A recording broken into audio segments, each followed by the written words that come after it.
الجديدة لم تسر عن أي إصابات أو أي مشكلات، والأوضاع آمنة للغاية. ونطمئن السادة المشاهدين في مختلف ربوع مصر أن وزارة الداخلية ما زالت قائمة على حماية وتأمين نزول المصريين في الانتخابات الرئاسية والإنتاج الأساطير. أول أيام هذه الانتخابات لم يكن هناك أي مشكلات أمنية تذكر، وثاني أيام الانتخابات ما عدا الحادثة البسيطة التي وقعت في ميدان رشدي فهي لم تسفر عن أي شيء. ما زالت القوة الأمنية تحاول كثيرا السيطرة على الأوضاع الأمنية وتبسيط المنطقة بنسب تام، وبالفعل لم يكن هناك أي مشكلات في هذه النقطة. إلى جانب ذلك هناك تواجد أمني مكثف، وهناك خطة موضوعة من قبل وزارة الداخلية. يمكن ينضم إلينا على الهواء مباشرة سيادة اللواء عبد الفتاح عثمان مساعد أول وزير الداخلية للعلاقات العامة والإعلام. سيادة اللواء، عايزين نعرف من حضرتك ماذا تنفيذ خطة وزارة الداخلية الأمنية ومدى تعريف هذه الخطة في ثاني أيام انتخابات رئاسة الجمهورية؟ تحياتي ليكم السادة المشاهدين ولكل المجتمع المصري.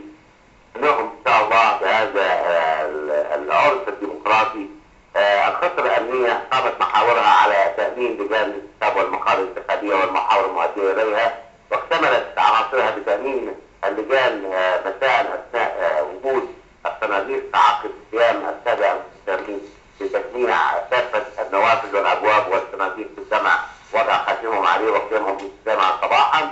تم توزيع الخدمات الصباحيه واستقرت في مناطقها من 6 صباحا.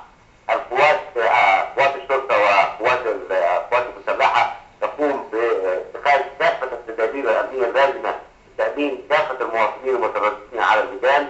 هناك خطه امنيه محكمه لتامين المقار والطرق المؤديه اليها ومحيطها، ونشر قوات تحتيه من رجال البحث الجنائي والشرطه السريين في محيط 6 رجال لرصد اي تجاوزات قد تحدث. الخطه الامنيه مستمره في تنفيذ عناصرها، وان شاء الله ربما بدا التدفق الان على المقار وعلى اللجان الانتخابيه. ان شاء الله بقيه اليوم سيكون هناك استقبال لهذا العرس، والقوات في كامل جاهزيتها لتامين كافه المواطنين وتامين عمليات الفرز وحتى اعلان النتيجه ان شاء الله.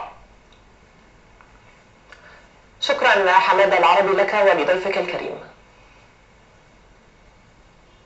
ومن أجل إتاحة الفرصة للمستثمرين والعاملين في منظومة سوق المال المشاركة في العملية الانتخابية، قرر دكتور محمد عمران رئيس البورصة المصرية تعطيل العمل بالبورصة وفي كافة البنوك العاملة في مصر، على أن يستأنف العمل بالجهاز المركزي المصرفي غدا الأربعاء.